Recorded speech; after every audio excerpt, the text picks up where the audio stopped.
Bonjour à tous et merci infiniment pour le nombre d'abonnés qui augmente tous les jours. Aujourd'hui nous nous retrouvons pour parler d'un sujet très important.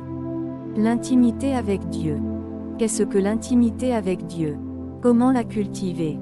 Pour répondre à ces questions, nous vous donnerons 3 secrets, appuyés avec des exemples concrets et pratiques afin que vous puissiez comprendre ce sujet si capital et si intéressant. Si vous êtes nouveau sur la chaîne, n'hésitez surtout pas de vous abonner et de partager au maximum avec votre entourage pour la gloire de Dieu. Merci et commençons.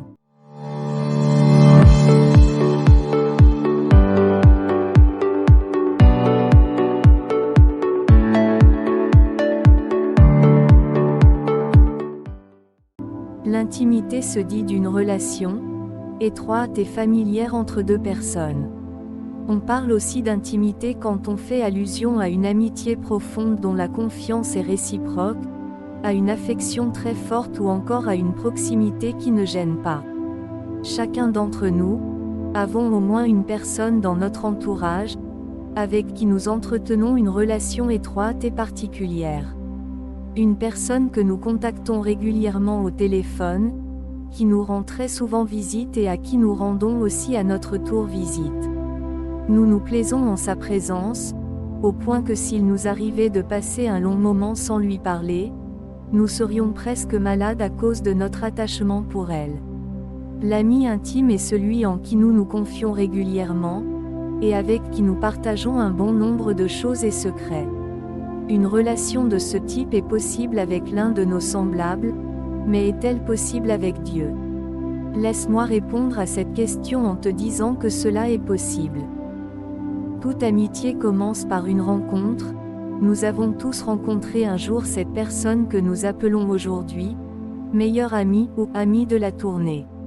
Nous avons appris à la connaître, jusqu'à ce qu'elle devienne la personne en qui nous avons le plus confiance sur terre. Il en est de même dans notre relation avec Dieu. Nous commençons d'abord par faire cette belle rencontre avec Jésus-Christ, dont l'entrée dans notre vie a bouleversé nos habitudes et chamboulé tous nos projets, parce que nous avons vu en lui ce que nous avions recherché durant toute notre vie.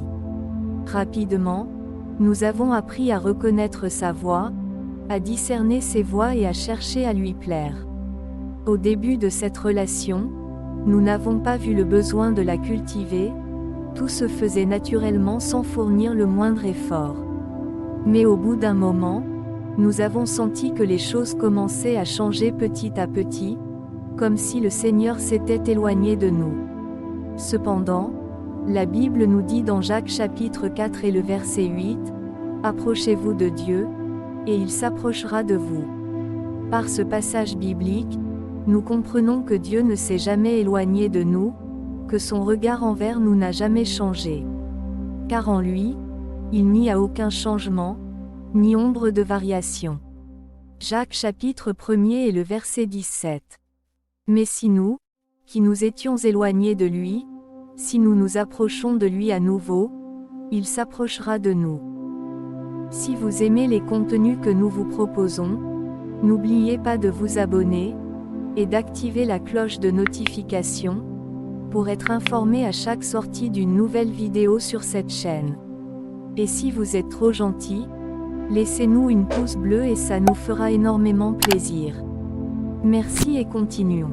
Pour apprendre à cultiver notre intimité avec Dieu, nous allons nous inspirer de Marie de Béthanie, car, à chaque fois que la Bible parle d'elle, on la décrit comme étant aux pieds de Jésus. Ceci démontre sa proximité avec le Seigneur.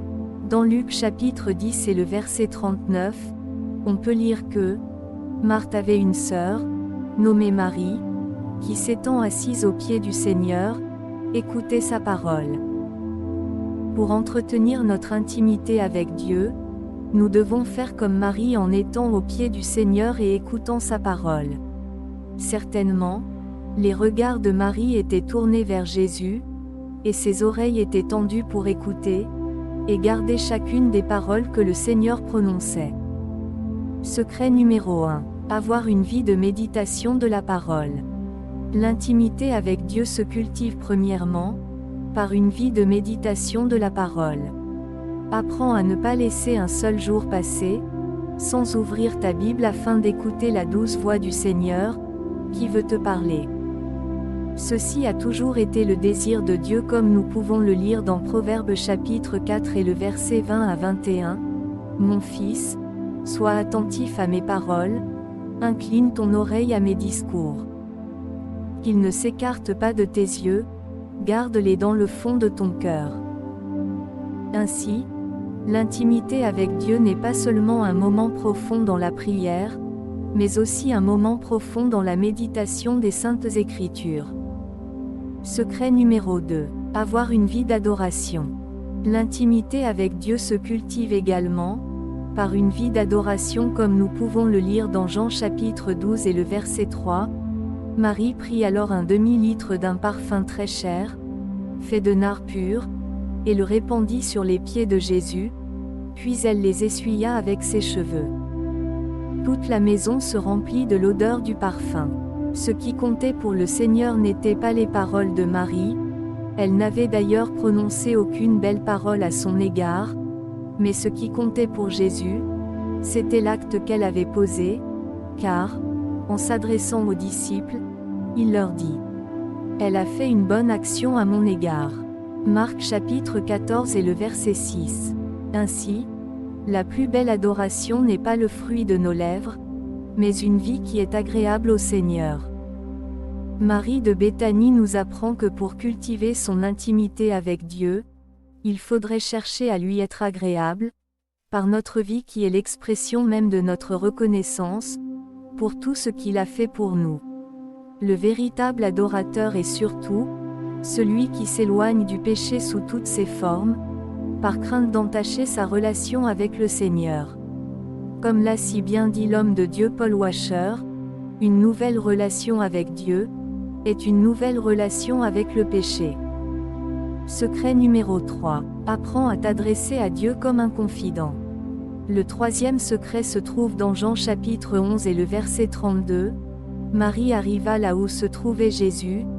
Dès qu'elle le vit, elle se jeta à ses pieds et lui dit : « Seigneur, si tu avais été ici, mon frère ne serait pas mort. » Dans ce passage biblique, nous voyons pour la troisième fois, comment le narrateur précise que Marie était une fois de plus aux pieds de Jésus. Mais cette fois-ci, Marie n'était plus muette comme les précédentes fois puisqu'elle s'adressa au Seigneur. On peut ainsi comprendre qu'elle adressa une prière au Seigneur. Mais était-ce une intercession, une supplication, une requête, ou une action de grâce ? Marie n'avait fait aucune de ces prières, elle exprimait juste le fond de sa pensée, et répandait l'expression de son cœur. Pour cultiver ton intimité avec Dieu, tu dois apprendre à t'adresser à lui dans tes prières comme un confident. Dieu s'intéresse à tout ce que tu ressens, à tout ce que tu traverses comme difficulté, et il connaît tes faiblesses, ton imperfection ainsi que tes limites. Si tu apprends à lui parler sans gêne de tes défis, tu ne chercheras pas les mots à lui adresser. Il s'approchera de toi afin de te parler et il te donnera même ce que ta bouche n'a pas demandé, mais ce que ton cœur a tant désiré, comme cela fut le cas pour Marie qui a vu son frère Lazare être ressuscité par le Seigneur sans avoir demandé directement ce miracle. Psaume chapitre 37 et le verset 4 nous dit : « Fais de l'Éternel tes délices, et il te donnera ce que ton cœur désire. » Merci pour avoir resté jusqu'à la fin de cette vidéo. Si vous avez des questions, laissez-les dans l'espace commentaire et nous vous répondrons le plus tôt que possible. On se dit à très vite pour une nouvelle vidéo sur la chaîne Blessed. D'ici là, portez-vous bien, et Dieu vous bénisse abondamment.